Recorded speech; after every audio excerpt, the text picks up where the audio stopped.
जय हिंद दोस्तों, मेरा नाम साहिल अंसारी है। ये मेरी यूट्यूब पर पहली वीडियो है। मैं अपने इस चैनल पर आपको जीएस से संबंधित सारे सब्जेक्ट पढ़ाऊंगा, जैसे हिस्ट्री है, ज्योग्राफी है, पॉलिटी है। और आप किसी भी एग्ज़ाम की तैयारी कर रहे हो, एसएससी, पीसीएस, यूपीएससी, सारे एग्ज़ाम आपके कवर हो जाएंगे। और कई मेरे भाई जो मतलब यूपीएससी पीसीएस की तैयारी करते हैं, उनको आंसर राइटिंग में काफ़ी प्रॉब्लम आती है, मतलब वो शुरू ही नहीं कर पाते।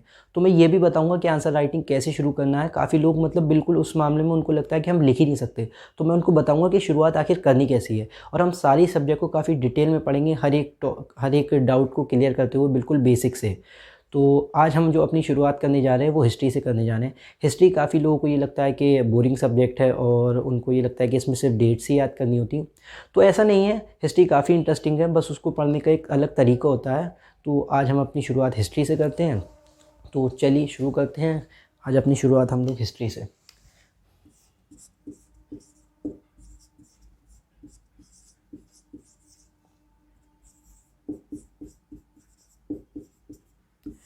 तो सबसे पहला सवाल तो यही आता है कि व्हाट इज़ हिस्ट्री, इतिहास आखिर है क्या। तो इतिहास एक ऐसा बुक या एक ऐसी ग्रंथ है जो हमें पास्ट में हुई घटनाओं के बारे में जानकारी देता है। अब सवाल ये आता है कि पास्ट में हुई सारी की सारी घटनाएं क्या इतिहास कहलाती है, तो इसका आंसर है नहीं।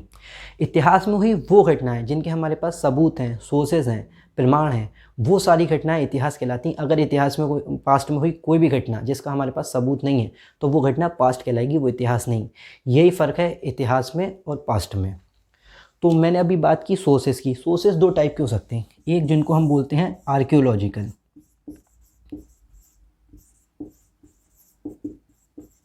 या पुरातात्विक स्रोत।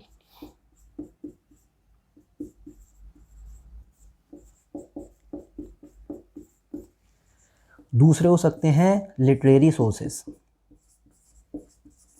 या साहित्यिक स्रोत।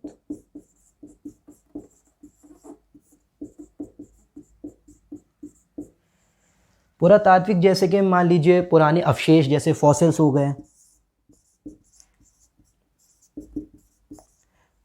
हो गए, मॉन्यूमेंट्स हो गए,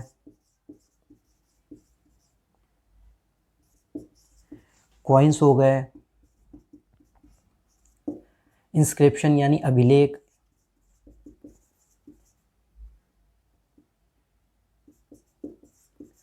और इसके साथ साथ स्टैचू जैसे मूर्तियाँ वगैरह। तो इन सब से हमें इतिहास की जानकारी मिलती है। फॉसिल्स यानी जैसे अवशेष पुराने, जैसे सिंधु घाटी सभ्यता में हमें जानवर के, घोड़े के अवशेष मिले, इंसानों को, उनसे हमें जानकारी मिलती है। मॉन्यूमेंट जैसे जो बिल्डिंग वगैरह, जैसे कि ताजमहल है और लाल किला और पुराने जितने भी मंदिर बने हैं, उन सब से हमें इतिहास की जानकारी मिलती है। कॉइन्स हैं, जैसे हर राजा ने अपने अपने समय में कुछ कॉइन्स चलाए थे। जैसे कि एक समुद्रगुप्त, गुप्ता डायनेस्टी में एक राजा हुआ, तो हमें उसका जो सिक्का मिला था, उसके सिक्के की एक तरफ उसका नाम संस्कृत में लिखा हुआ था और दूसरी साइड उसकी एक तस्वीर बनी हुई थी जिसमें वो वीणा बजा रहा था, तो हमें उस टाइम की जानकारी मिलती है। इंस्क्रिप्शन यानी अभिलेख। अभिलेख मतलब एक पत्थर के बहुत बहुत बड़े, जिसमें अभिलेखों में और भी बहुत सी चीज़ें आती हैं, जैसे शिलालेख, बहुत बड़े बड़े मतलब पत्थर के पिलर टाइप के होते हैं, जिन पे उस टाइम के समाज की जानकारी दी होती है और बहुत सी चीज़ें ऐसी लिखी होती है जिनसे हमें इतिहास की जानकारी मिलती है। इसमें सबसे प्रसिद्ध है अशोक के अभिलेख, जो सबसे पहले 1837 में जेम्स प्रिंसिप ने पढ़े थे। स्टैचूज़ जैसे नटराजन की मूर्तियाँ वगैरह मिली हैं, और हमें सिंधु घाटी सभ्यता में भी कुछ मूर्ति मिली हैं। तो इन सब चीज़ों से हमें इतिहास की जानकारी मिलती है। इन्हें आर्कियोलॉजिकल स्रोत कहते हैं। दूसरे होते हैं साहित्यिक स्रोत, जिनको लिटरेरी सोर्सेज बोलते हैं। ये तीन टाइप के हो सकते हैं। एक होते हैं जो होते हैं धार्मिक, रिलीजियस, जिनको बोलते हैं धार्मिक स्रोत। धार्मिक स्रोतों में जैसे कि हमारे वेद है, पुराण है, महाभारत है और रामायण है, और जैसे कि जैन, जितने भी जैन ग्रंथ हैं, बौद्ध ग्रंथ हैं, इन सब से जो हमें जानकारी मिलती है उनको हम लोग धार्मिक स्रोतों में रखते हैं। एक होते हैं गैर धार्मिक स्रोत, नॉन रिलीजियस। गैर धार्मिक, गैर धार्मिक में जैसे कि पुराने जितने भी विद्वान लोग थे, जैसे चाणक्य ने अर्थशास्त्र लिखा, और कालिदास ने अभिज्ञान शकुंतलम लिखा, और मुद्रा राक्षस लिखा था महाभाष्य, वो पतंजलि की अष्टाध्यायी है, और भी बहुत से जितने भी लेखक हैं उन्होंने किताबें लिखी जिनसे हमें इतिहास की जानकारी मिलती है। तीसरा जो सी होता है, जिनको बोलते हैं डिस्क्रिप्शन ऑफ फॉरेनर ट्रैवलर्स, मतलब विदेशी यात्रियों का विवरण, यात्रियों का यात्रा विवरण।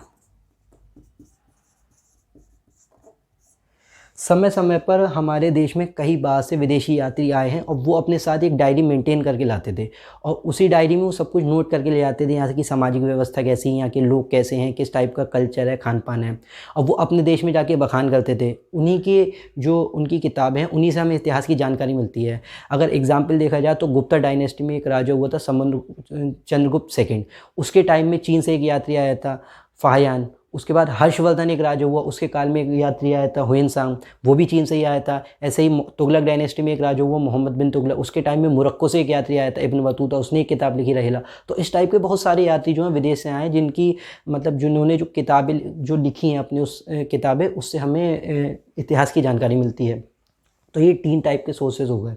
तो यही सोर्सेज होते हैं इतिहास को जानकारी के। अब हम ये समझते हैं कि ये आखिर हिस्ट्री जो वर्ड है इसका मतलब क्या है। ये जो हिस्ट्री वर्ड है ये एक यूनानी भाषा का एक शब्द है हिस्टोरिया। हिस्ट्री जो है वो यूनानी भाषा के एक शब्द हिस्टोरिया से बना है, जिसका मतलब होता है कि खोजबीन और छानबीन करके नॉलेज इकट्ठी करना। और एक यूनानी इंसान था, एक यूनानी मतलब व्यक्ति था जिसका नाम था हीरोडोटस।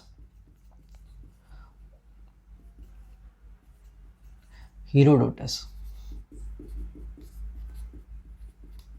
इसी ने सबसे पहले एक बुक लिखी थी इसकी बुक का नाम था हिस्टोरिका। इसी ने अपनी इस बुक में इतिहास में हुई घटनाओं के बारे में सबसे पहले जानकारी दी थी, इसलिए इस हीरोडोटस को ही कहते हैं फादर ऑफ हिस्ट्री।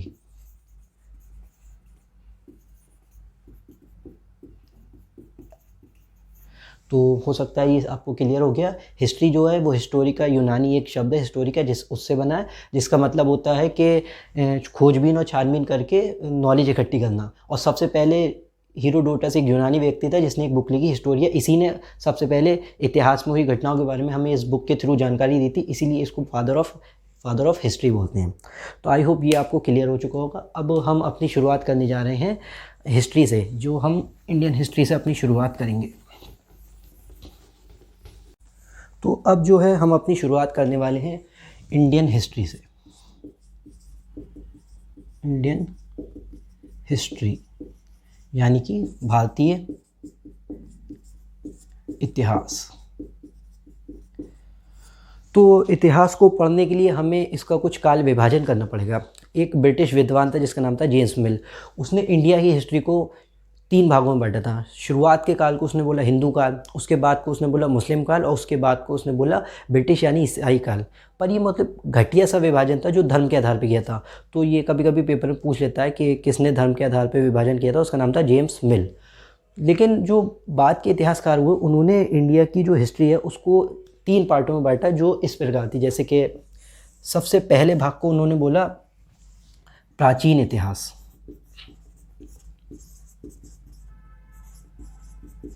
या एंशंट हिस्ट्री ऑफ इंडिया। उसके बाद के काल को बोला उन्होंने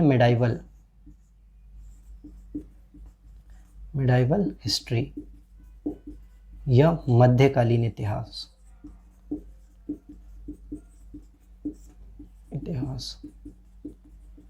उसके बाद के काल को बोला मॉडर्न हिस्ट्री,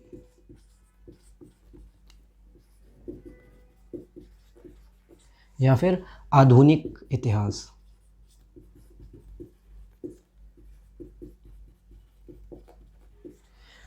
अगर हम इसको प्राचीन इतिहास है, इन सब में सबसे लंबा पीरियड कौन सा रहा होगा? प्राचीन इतिहास, क्योंकि अननोन टाइम से चला आ रहा है, इसलिए इसको हम 3 भागों में और बांट सकते हैं। एक को बोलते हैं प्री हिस्टोरिक पीरियड,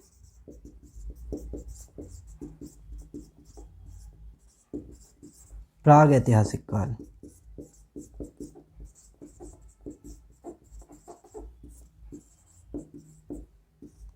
दूसरे को बोलेंगे प्रोटो हिस्टोरिक पीरियड।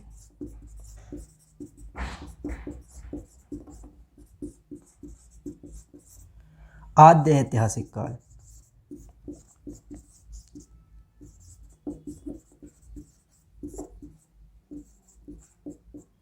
और तीसरे को बोलेंगे हम लोग हिस्टोरिक पीरियड, यानी ऐतिहासिक काल।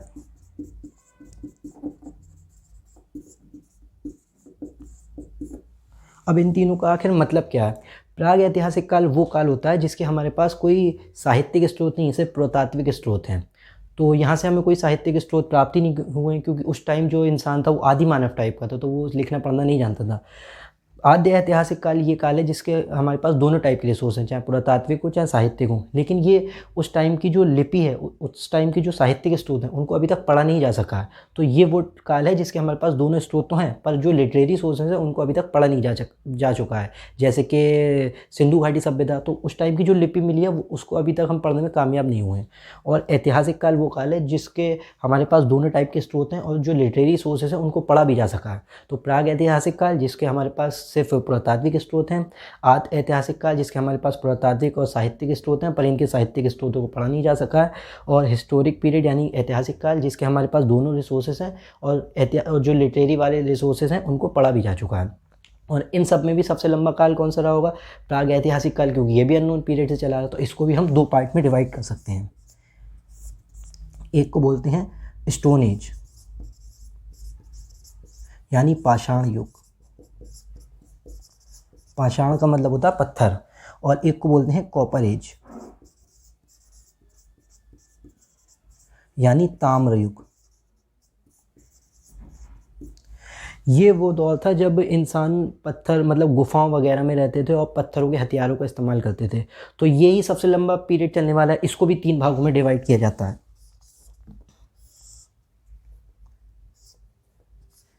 एक को बोलते हैं पुरा पाषाण काल, एक को बोलते हैं मध्य पाषाण काल,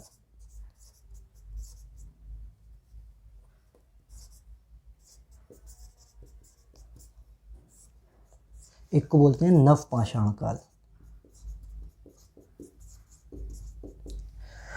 पूरा पाषाण काल वो काल है जब आग का आविष्कार हुआ और बहुत बहुत बड़े हथियार थे और जानवरों को मार के खाया जाता था। इस टाइम जो इंसान था वो शिकारी हंटर हुआ करता था, मतलब जिसमें वो जानवरों को मार के खाया करता था।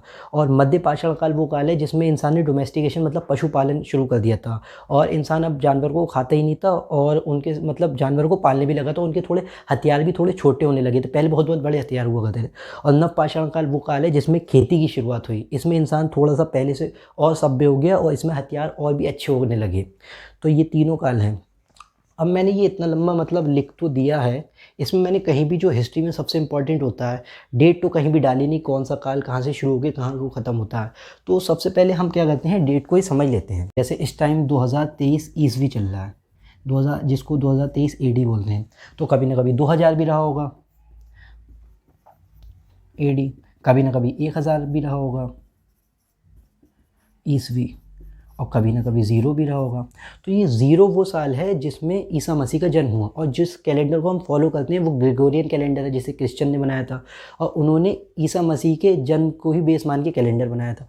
ये 0 AD वो है जिस साल ईसा मसीह का जन्म हुआ। AD का मतलब है एनो डोमिनी, जो एक लैटिन भाषा का वर्ड है। इसका मतलब यही होता है कि वह साल जिसमें ईसा मसीह का जन्म हुआ। अब पॉइंट की बात यह है कि 0 AD है। क्या ईसा मसीह के जन्म से पहले दुनिया नहीं थी, या मतलब और सभ्यताएं नहीं थी? सब कुछ पहले से था। तो इससे पहले की जो तारीखें होती हैं उनको जो काउंट किया जाता है वो AD में नहीं BC में किया जाता है। BC का मतलब होता है बिफोर क्राइस्ट, बिफोर क्राइस्ट मतलब ईसा मसीह के पैदा होने से पहले की तारीख। मतलब ये कोई तारीख नहीं है कि मैं हूँ कि 2023 चल रहा है या 2050 चल रहा है, जो भी हो, या 2020 चल रहा है, ये तारीख नहीं है। जैसे कि गौतम बुद्ध का जन्म हुआ 563 BC में और उनकी डेथ हो गई 483 BC में, मतलब 80 साल जिए। इसका मतलब ये है कि गौतम बुद्ध के जो जन्म हुआ था वो ईसा के जन्म होने से 563 साल पहले हुआ था, और गौतम बुद्ध की जो मृत्यु हो गई थी वो ईसा के जन्म लेने से 483 साल पहले हो गई थी। और उसी तरह अगर देखा जाए तो सिकंदर ने भारत पर आक्रमण किया था 326 BC में, और 323 BC में सिकंदर की डेथ हो गई थी। तो इसका मतलब ये है कि ईसा के जन्म लेने से पहले 326 साल पहले सिकंदर ने भारत पर आक्रमण किया था, और ईसा के जन्म लेने से पहले 323 साल पहले सिकंदर की डेथ हो गई थी। तो 0 AD से जो पहले की तारीखें हैं वो कोई तारीखें नहीं, उनको हम ईसा के रिस्पेक्ट में काउंट करते हैं। और जो 0 AD की बात की तारीखें हैं उसको भी ईसा की रिस्पेक्ट में काउंट करते हैं, पर हम उसको ये नहीं मानते हैं कि वो पहले मतलब ईसा के जन्म लेने से पहले। जैसे अगर मैं कहूँ कि किसी का जन्म 1999 में हुआ था तो हम इसको बोलेंगे उसका जन्म 1999 हुआ था। मतलब इसका भी यही है कि ईसा के जन्म लेने के 1999 साल बाद वो पैदा हुआ। तो यही तारीख होती हैं। तो इन तारीखों को अगर हम अपने प्राचीन इतिहास में डालें तो ये सबसे पहले जो होगा ये पुरा पाषाण काल, ये अननोन टाइम से चलता आ रहा पीरियड है। अननोन टाइम से शुरू होता है जिसको हम मानते हैं 8000 BC तक। मतलब अननोन टाइम से ईसा के जन्म लेने से 8000 BC तक का जो काल है इसको पुरा पाषाण काल कहते हैं। मध्य पाषाण काल जो है वो 8000 BC से 4000 BC तक, और नव पाषाण काल जो है वो 4000 BC से लगभग 3000 या 2500 BC तक हम इसको मान सकते हैं। 3 से 2500, इसमें मतलब डेट ऐसा नहीं कि बिल्कुल कंफर्म, क्योंकि बहुत पहले का समय है। और ताम्र युग वो है जिस टाइम इंसान ने तांबे की खोज कर ली थी, इसलिए इसको बोलते हैं ताम्र युग। और इसका जो पीरियड है वो लगभग इसको हम मान सकते हैं 3000 से लेके 2000 BC तक के पीरियड को ताम्र युग कहते हैं। तो और एक ये इसके बाद आता आद्य ऐतिहासिक काल। ये वो काल था जो मतलब 2500 से लेके लगभग 1750 BC तक, मतलब ईसा के जन्म लेने से 2500 साल पहले से ईसा के जन्म लेने से 1750 साल पहले तक का काल है ये। और ये वो काल था जब इंसान ने तांबे में टीन मिला के ब्रॉन्ज़ बना लिया था, जिसको बोलते हैं नहीं कि ब्रॉन्ज़ मतलब तांबे में अगर टीन मिला दे तो ब्रॉन्ज़ बन जाता है। ये वही काल था, इसलिए ये जो इस टाइम की जो काल था इसको हम लोग ब्रॉन्ज़ एज भी बोलते हैं। मतलब कांस्य युगीन काल, ब्रॉन्ज़ एज। इस एज में हमें दो सिविलाइजेशंस को पढ़ना है। एक है जिसको बोलते हैं सिंधु घाटी सभ्यता, इंडस वैली सिविलाइजेशन,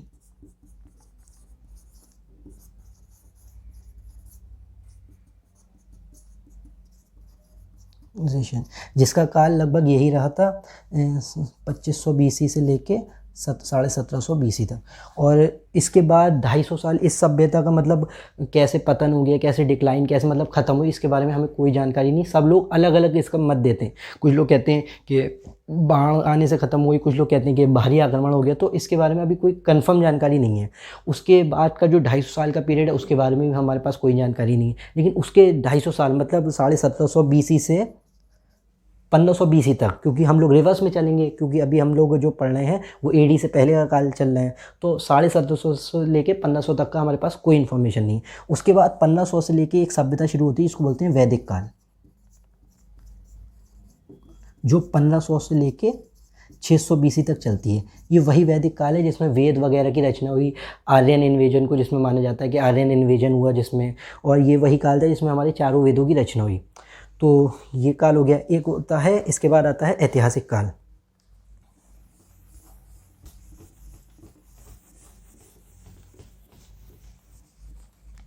तो ये जो ऐतिहासिक काल था ये 600 BC में क्या हुआ था, जो आज का मगध और मतलब झारखंड और बिहार का वाला जो क्षेत्र उस टाइम में मगध कहलाता था। उस टाइम में इस क्षेत्र में 600 BC में लोहे की खोज हो गई थी।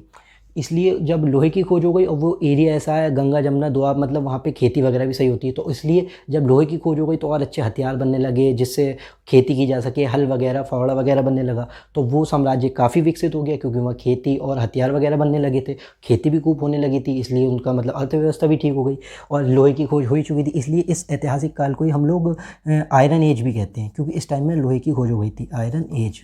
और इस काल में हम लोगों को काफ़ी मतलब साम्राज्यों के बारे में पढ़ना है। जैसे सबसे पहले आएगा हर्यक वंश, फिर शिशुनाग वंश, इन सब के बारे में, बाद में मगध साम्राज्य, मौर्य साम्राज्य और भी बहुत सारे साम्राज्य हैं। तो ये लगभग 600 BC से लेके 712 AD तक का जो काल है, लगभग 1312 AD तक का काल, जब तक इंडिया पे पहला मुस्लिम आक्रमण नहीं होता, तब तक के काल को हम लोग कहते हैं ऐतिहासिक काल, और यहाँ से लेके अननोन पीरियड से लेके 712 तक के काल को ही प्राचीन काल कहा जाता है। और 712 के बाद जब पहला मुस्लिम इन्वेजन होता है, क्योंकि आपने पढ़ा होगा कि मतलब 563 एडी में मक्का में एक मतलब वो जो मुस्लिम धर्म के पैगंबर थे उनका जन्म हुआ था, उन्होंने एक नए धर्म की शुरुआत की थी। तो उसके बाद जब उनकी मतलब डेथ हुई तो उनके बाद उनके जो मतलब उत्तराधिकारी थे उन लोग मतलब बाहर निकले और जगह अपना धर्म फैलाया। तो उसी तरह उसमें हमारा एक भारत भी आया था, उसी में सबसे पहला भारत पे जो आक्रमण हुआ था वो 712 एडी में हुआ था, 712 ईस्वी में, जो किया था मोहम्मद बिन कासिम ने। उसी जब उसने आक्रमण किया, उसी के बाद से हम मतलब हमारा जो प्राचीन काल था वो ख़त्म हो गया और हम मध्यकाल में एंटर कर गए, जो हम मतलब जो हमने काल विभाजन किया उसके हिसाब से। और 712 में जब उनका इन्वेजन हुआ उसके बाद हमारा मध्यकाल शुरू हो गया। उसके बाद 712 के बाद उनका काफ़ी मतलब भारत के जो सिंध वगैरह क्षेत्र उस पर थोड़ा कब्ज़ा हो गया। उसके बाद हमारे यहाँ 2 तुर्क इन्वेजन होते हैं, जैसे कि एक था महमूद गजनवी जिसने मतलब 17 बार भारत पर आक्रमण किया और मतलब सोमनाथ मंदिर को भी लूटा। उसके बाद मोहम्मद गौरी आया जिसने पृथ्वीराज चौहान से लड़ाई भी की थी, 2 युद्ध हुए थे उनके बीच। तो लगभग 712 से लेके और औरंगज़ेब की डेथ तक 1707 तक के पीरियड को हम लोग कहते हैं मध्यकालीन इतिहास। इस 712 से लेके सबसे पहले मोहम्मद बिन कासिम का हुआ, उसके बाद फिर महमूद गजनवी, मोहम्मद गौरी, और उसके मोहम्मद गौरी जब वापस जा रहा था तो 1206 में उनकी एक खोखर जो जनजाति थी उनसे भिड़त हुई थी, उसमें उनकी डेथ हो गई थी। तो उन्हीं का एक गुलाम था जिसका नाम था कुतुबुद्दीन ऐबक, वही 1206 में शासक बनता है जो गुलाम वंश की स्थापना करता है। और उसी के बाद उसी के मतलब जितने भी उत्तराधिकारी हुए, उसके बाद इल्तुतमिश आया, फिर रज़िया सुल्तान बलबन, ये सब आई। और 1206 से लेके 1526 तक का पीरियड जिसको हम बोलते हैं सल्तनत काल, इसी में हमें 5 वंश के बारे में पढ़ना है। सबसे पहले है गुलाम वंश जिसमें कुतुबुद्दीन ऐबक, इल्तुतमिश, रज़िया सुल्तान है। उसके बाद आता है खिलजी वंश, उसके बाद आता है तुगलक वंश, उसके बाद आता है सैयद वंश, उसके बाद आता है लोधी वंश। यही लोधी वंश में 3 शासक हुए थे, बहलोल लोधी, सिकंदर लोधी, इब्राहिम लोधी। इब्राहिम लोधी वही शासक है जो लोधी वंश का सबसे आखिरी शासक हुआ। इसी के टाइम 1526 ईस्वी में, 1526 ईस्वी या एडी में फ़रगना जो आज के टाइम में मतलब अफ़गानिस्तान और उससे उज़्बेकिस्तान के आसपास का क्षेत्र, वहाँ से एक मतलब आक्रमणकारी आता है, इसका नाम था बाबर। उसी ने पानीपत के मैदान में जो 1526 ईस्वी में हुआ था, अप्रैल 1526 में, लोधी वंश के इस शासक को, इब्राहिम लोधी को हरा दिया था। और इसकी जो इब्राहिम लोधी है इसकी मृत्यु जो है वो उसी मैदान में हुई थी। और वहीं से एक नए युग की शुरुआत थी जिसको जो मुग़ल सल्तनत के नाम से जाना गया, और एक नई सल्तनत की शुरुआत हुई। और 1526 से लेके 1707 तक जो है, जिसमें लगभग 6 से 7 राजा, जैसे बाबर के बाद हुमायूं, फिर बीच में शेरशाह सूरी का काल आया, अकबर है, जहांगीर है, शाहजहां, औरंगज़ेब की डेथ 1707 में हुई थी। और 1707 में ही हमारे जो है वो मध्यकाल का हम लोगों ने अंत मान लिया। उसके बाद से आधुनिक काल की शुरुआत हुई। आधुनिक काल में भी लेकिन ये आधुनिक काल की शुरुआत तो हुई थी, लेकिन इसमें मुग़ल साम्राज्य का पतन नहीं होता। 1707 से लेके 1857 तक के काल को, 1707 से लेके 1947 तक का काल जो है ये कहलाता है आधुनिक काल। इसी में 1707 से लेके 1857 तक का ये वो काल था जब मुग़ल साम्राज्य जो था उसका पतन हो रहा था। इस मतलब औरंगज़ेब के बाद जितने भी शासक आए वो काफ़ी बेकार शासक थे, उनका डिक्लाइन हो रहा था। मुग़ल साम्राज्य जितना बहुत विशाल साम्राज्य था वो टूटता जा रहा था। तो 1757 से लेकर 1857 तक मुग़ल साम्राज्य टूटा, और 1862 में मुग़ल साम्राज्य के जो आखिरी जो मतलब बहादुर शाह जफ़र थे उसकी डेथ हो गई थी। तो उसको 1857 में ही यहाँ से रंगून भेज दिया गया था, और 1857 में उसका मतलब पतन हो गया था। और यही वो काल था जिसमें जो यूरोपीय कंपनियाँ थी वो भारत में आने लगी थी और वो अपनी शक्तियों का विस्तार कर रही थी। इसलिए 1707 से लेकर 1857 का काल ये था जिसको हम बोलते हैं मुग़ल साम्राज्य का पतन और यूरोपीय कंपनी का उदय। और 1857 से लेकर 1957 तक का काल वो कहलाता है जिसमें इसी बीच में कांग्रेस की स्थापना हुई और भारतीय राष्ट्रीय आंदोलन हुए, राष्ट्रवाद का विकास हुआ। और 1857 से लेकर 1947 तक के काल को हम लोग बोलते हैं राष्ट्रवाद का काल, या बोलते हैं राष्ट्रवादी आंदोलन का काल, जिसमें हम गांधी युग पढ़ेंगे, भगत सिंह के बारे में, कांग्रेस का उदय, चंद्रशेखर आज़ाद, जितने भी क्रांतिकारी हैं वो सब इसी काल में हुए थे। और 1947 से लेके 1964, जब हमारा देश आज़ाद हो गया, उसके लगभग 17 साल तक जो नेहरू जी का काल रहा था प्रधानमंत्री का, वहाँ से लेके वहाँ तक के काल को हम बोलते हैं समकालीन भारत, यानी कंटेम्पोररी इंडिया। हमें 1947 से 1964 तक का काल पढ़ना है, जो नेहरू जी का काल था, मतलब नेहरू जी के प्रधानमंत्री पद पे रहने का कार्यकाल था। तो हमें एक अननोन पीरियड से शुरू करके 1964 तक का इतिहास पढ़ना है, जिसमें हमें प्राचीन काल पढ़ना है, जिसमें हमें पुरापाषाण काल, मध्य पाषाण काल, नवपाषाण काल पढ़ना है। उसके बाद हमें ये तो हमारा प्राग ऐतिहासिक काल हो गया, इसी में आद्य ऐतिहासिक काल है, जिसमें हमें 2 सिविलाइजेशन पढ़नी है, इंडस वैली सिविलाइजेशन, वैदिक सिविलाइजेशन। उसके बाद हमें ऐतिहासिक काल पढ़ना है, जिसमें हमें पूरा का पूरा एंशिएंट इंडिया में जितने भी राजवंश हैं उनके बारे में पढ़ना है। फिर हम 712 में मध्यकाल में एंटर हो जाएंगे, जो 1712 से लेकर 1707 तक का था, जिसमें हमें बीच में इन 1206 से लेकर लगभग 1526 तक 5 वंशों के बारे में पढ़ना है। उसके बाद 1707 में जब औरंगजेब की डेथ होगी तो हम मॉडर्न इंडिया में प्रवेश कर जाएंगे। मॉडर्न इंडिया में 1707 से लेकर 1857 के काल को कंपनी का मतलब यूरोपीय कंपनियों का उदय और मुगल साम्राज्य के पतन के बारे में पढ़ेंगे। फिर 1857 में एक क्रांति होती है, जो आपने सुना होगा 1857 की क्रांति। वहाँ से लेके अपने जो आज़ादी तक के काल है उस काल को पढ़ेंगे, जिसको राष्ट्रवाद आंदोलन का काल या राष्ट्रवाद काल बोला जाता है।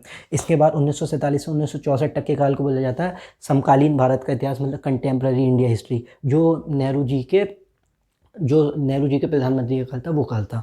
तो यही पूरा इतिहास का एक ओवरव्यू था, और ये अननोन पीरियड से लेके शुरू होता है और 1964 तक हमें इतिहास पढ़ना है, जिसमें प्राचीन, मेडिवल और मॉडर्न, और इन सबको पढ़ना है।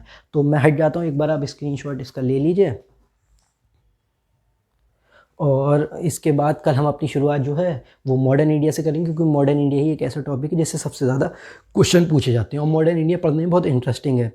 तो ये मेरी पहली वीडियो थी, हो सकता है मैंने थोड़ा बीच में कहीं गलती की हो, क्योंकि मैंने पहली बार कैमरे के सामने पढ़ाया, पर मैं अगली बार से जितना भी होगा आपको पढ़ाऊँगा, सारी चीज़ें काफ़ी डिटेल में, एक एक बेसिक कॉन्सेप्ट क्लियर करते हुए। तो फिर चलिए मिलते हैं अगली वीडियो में। जय हिंद।